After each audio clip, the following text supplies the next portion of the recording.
This is Torah in 2 minutes-ish. This is the point in the year when we finally, well, one, it's the point where we have a lot of snow. But two, it's a point where we read from Parshat Yitro. This is the point of the Torah. We get to the Ten Commandments, this peak moment. And we also hit, coincidentally, in our Talmud class this week, we hit the point where some of the sages say that, at Mount Sinai, it was given?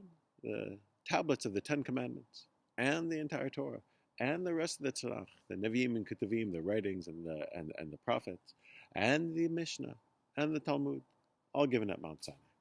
Now, aside from the timeline problems with this, what are they trying to say? What does it mean to say that all of these things are linked to the revelation at Mount Sinai, the giving of the Ten Commandments? And it seems that there's a sense of continuing revelation that God always is revealing our a higher purpose to us. That there's a sense of that we can always find out more of deeper meanings and deeper purposes. It's not just one moment on Mount Sinai long ago. It's always going on. So if so, then what do I need Mount Sinai for? If we can always hear God's voice, what do I need that one moment with Moses on top of the mountain?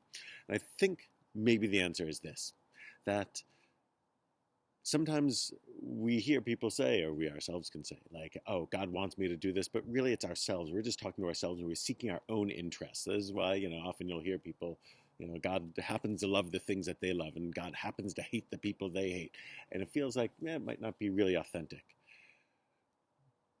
But what would we hear God say if it was the God that the echo of that voice that a group of escaped slaves heard, people who had been crying out year after year after year after year, lifetime after lifetime, and finally felt heard and finally were free?